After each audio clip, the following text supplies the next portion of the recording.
Hi friends, welcome to Pendam's kitchen. Pendam's కిచెన్లో ఈరోజు వీడియోలో రాగి పిండితో ఉప్మాని ఎలా తయారు చేసుకోవచ్చో చూపించబోతున్నాను. ఎప్పుడో చేసుకునే మామూలు ఉప్మా కాకుండా ఒకసారి ఈ విధంగా రాగి పిండితో ఉప్మాని ప్రిపేర్ చేసుకొని చూడండి. మీ ఇంట్లో అందరికి కూడా తప్పకుండా నచ్చుతుంది. ఈ ఉప్మా చాలా చాలా టేస్టీగా ఉంటుంది అండ్ చాలా హెల్దీ కూడా. సో ఇక లేట్ చేయకుండా ఈ రాగి పిండితో ఉప్మాని ఎలా తయారు చేసుకోవచ్చో ఈ వీడియోలోకి వెళ్ళి చూసేయండి. ఈ ఉప్మాని ప్రిపేర్ చేసుకోవడానికి ఫస్ట్ స్టవ్ ఆన్ చేసి ఇలా ఒక ప్యాన్ పెట్టుకొని అందులోకి 1 టీ స్పూన్ నెయ్యిని వేసుకొని వేడి చేసుకోండి. నెయ్యి ఇలా కొద్దిగా వేడయిన తర్వాత మంటని లో ఫ్లేమ్లోకి పెట్టుకొని కొద్దిగా జీడిపప్పు పలుకుల్ని వేసుకొని ఫ్రై చేసుకోండి. ఈ జీడిపప్పుని లో టు మీడియం ఫ్లేమ్లో చక్కగా లైట్గా రంగు మారే వరకు వేయించుకోండి. ఇక్కడ నేను మీకు జీడిపప్పు ఫ్రై అయిన తర్వాత చూపిస్తున్నాను, చూసారా? ఈ విధంగా ఇలా కొద్దిగా రంగు మారిన తర్వాత ఇప్పుడు ఈ జీడిపప్పుని ఈ నెయ్యిలో నుంచి తీసేసుకొని వేరొక గిన్నెలోకి వేసుకొని పక్కన పెట్టేసుకోండి. ఇప్పుడు సేమ్ అదే నెయ్యిలోకి 1 కప్పు రాగి పిండిని వేసుకోండి అండ్ అదేవిధంగా 1 కప్పు బొంబాయి రవ్వని వేసుకోండి. మనం మామూలుగా ఉప్మా చేసుకునే రవ్వ ఉంటుంది కదా, ఆ రవ్వని వేసుకోండి. మీరు ఏ కప్పుతో అయితే రాగి పిండిని వేసుకున్నారో సేమ్ అదే కప్పుతోటి మీరు బొంబాయి రవ్వని వేసుకోండి. ఇలా 2 ఈక్వల్ క్వాంటిటీలో తీసుకొని ఉప్మాని ప్రిపేర్ చేయడం వల్ల మనకి టేస్ట్ చాలా బాగుంటుంది అండ్ హెల్త్ కూడా చాలా మంచిది అనమాట. సో ఇలా రాగి పిండిని అండ్ బొంబాయి రవ్వని వేసుకున్న తర్వాత ఈ రెండింటిని కూడా లో ఫ్లేమ్లోనే చక్కగా టైం తీసుకొని ఇవి కొద్దిగా రంగు మారి వేగే వరకు వేయించుకోవాలి. ఇవి వేగిన తర్వాత చక్కగా కమ్మటి వాసన వస్తూ ఉంటుంది. అప్పటి వరకు కూడా ఇలా కలుపుకుంటూనే వేయించుకోండి.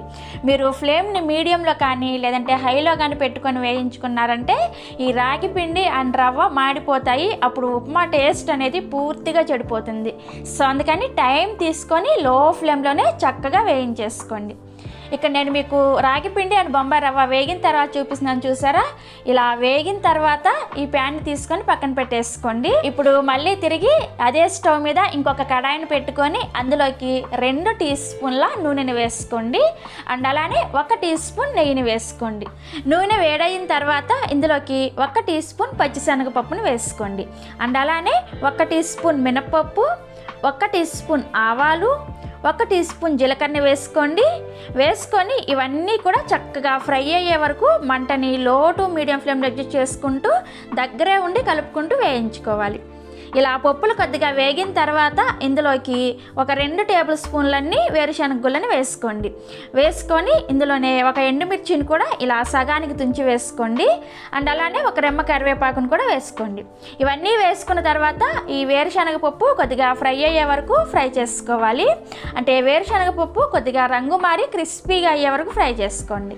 ఇక్కడ నేను మీకు వేరుశనగ పప్పు ఫ్రై అయిన తర్వాత చూపిస్తున్నాను, చూసారా? ఈ విధంగా ఫ్రై చేసుకోండి. ఇలా ఫ్రై చేసుకున్న తర్వాత ఇందులోకి ఒక మీడియం సైజ్ ఉల్లిపాయని ఈ విధంగా పొడవుగా కట్ చేసుకొని ఇలా సపరేట్ చేసుకొని వేసుకొని ఈ ఉల్లిపాయని మీడియం ఫ్లేమ్లోనే కొద్దిగా లైట్గా కలర్ చేంజ్ అయ్యే వరకు వేయించుకోవాలి.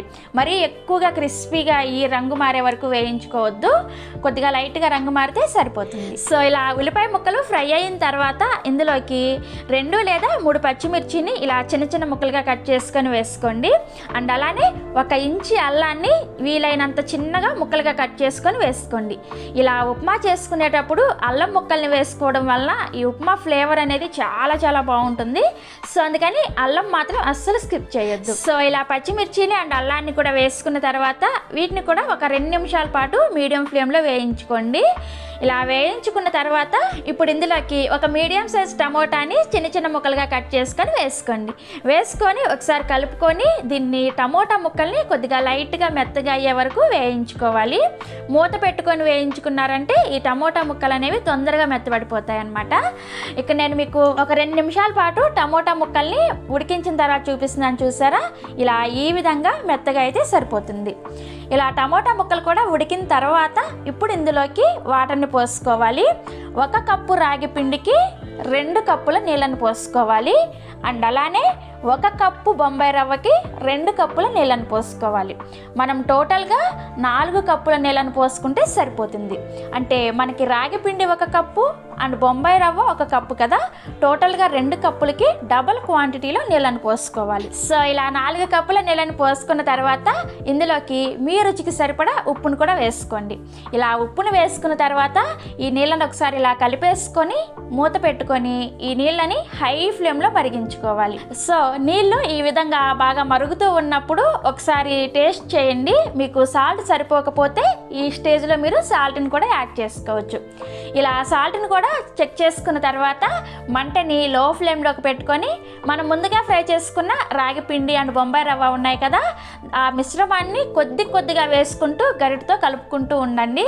ఒకేసారి కనుక ఈ రాగి పిండిని అండ్ బొంబాయి రవ్వని ఈ ఎసట్లో వేసారంటే ఇది గడ్డలు కట్టిపోతుంది, అంటే ఉండలుగా వచ్చేస్తుంది అనమాట.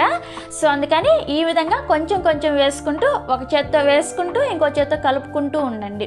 ఇలా మొత్తం అంతా కూడా రాగి పిండిని అండ్ బొంబాయి రవ్వ మిశ్రమాన్ని వేసుకున్న తర్వాత ఈ ఉప్మాని మీడియం ఫ్లేమ్లో ఒక 2 నిమిషాల పాటు ఇదే విధంగా కలుపుకుంటూ ఉడికించుకోండి.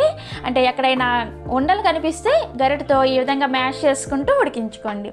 సో 2 నిమిషాలు ఈ విధంగా మీడియం ఫ్లేమ్లో ఉడికించుకున్న తర్వాత ఇప్పుడు దీని మీద ఒక మూతను పెట్టేసుకొని ఈ ఉప్మాని ఒక 5 నుంచి 7 నిమిషాల పాటు లో ఫ్లేమ్లోనే ఉడికించుకోండి. ఇలా ఒక 5 నిమిషాల పాటు లో ఫ్లేమ్లో ఉడికించుకున్న తర్వాత మూత తీసేసి చూస్తే మనకి ఉప్మా అనేది చక్కగా ఈ విధంగా దగ్గరగా అయిపోయి ఉంటుంది. ఇప్పుడు ఇదంతా కూడా ఒకసారి కలిపేసుకోండి. మీకు ఉప్మా కనుక ఇంకా లూజ్గా కావాలి అనుకుంటే ఇందాక మనం 4 కప్పుల నీళ్ళని పోసుకున్నాం కదా, దాని ప్లేస్లో మీరు 6 కప్పుల నీళ్ళని పోసుకుంటే మీకు ఉప్మా అనేది లిక్విడ్ కన్సిస్టెన్సీలో వస్తుంది అనమాట. అంటే ఉప్మాని కొద్దిగా లూజ్గా ఇష్టపడే వాళ్ళు 1 కప్పుకి 3 కప్పుల నీళ్ళు పోసుకుంటే సరిపోతుంది. సో ఉప్మా ఈ విధంగా రెడీ అయిన తర్వాత ఇప్పుడు మనం ముందుగా ఫ్రై చేసుకున్న జీడిపప్పుల్ని ఇందులోకి వేసేసుకొని ఒకసారి ఉప్మాలో కలిసేటట్లుగా చక్కగా కలిపేసుకోండి. కలిపేసుకున్న తర్వాత స్టవ్ ఆఫ్ చేసేసి దీన్ని 1 స్పూన్ నెయ్యి వేసుకొని పల్లీ చట్నీతో సర్వ్ చేసుకొని చూడండి. చాలా అంటే చాలా టేస్టీగా ఉంటుంది. ఇలా 1 స్పూన్ నెయ్యి వేసుకొని పల్లీ చట్నీతో తింటూ ఉంటే అమృతంలాగా అనిపిస్తుంది. తప్పకుండా ఒకసారి ఈ విధంగా ఉప్మాని ట్రై చేసి చూడండి. చాలా టేస్టీగా ఉంటుంది అండ్ మన ఆరోగ్యానికి కూడా చాలా మంచిది కదా. అండ్ అలానే ఈ ఉప్మాని పిల్లల నుంచి పెద్దల వరకు ఎవరైనా సరే డౌట్ లేకుండా తినేయచ్చు. చాలా హెల్దీ అండ్ చాలా టేస్టీ కూడా. సో ఇక లేట్ చేయకుండా మీరు కూడా ఒకసారి ఈ విధంగా ఉప్మాని ట్రై చేసి చూడండి. ట్రై చేసిన తర్వాత మీకు ఎలా వచ్చిందో కూడా కింద కామెంట్ సెక్షన్లో నాతో షేర్ చేసుకోండి. అలాగే ఈ వీడియో కనుక మీకు నచ్చినట్లయితే ఒక లైక్ చేసి మీ ఫ్రెండ్స్కి రిలేటివ్స్కి కూడా షేర్ చేయండి.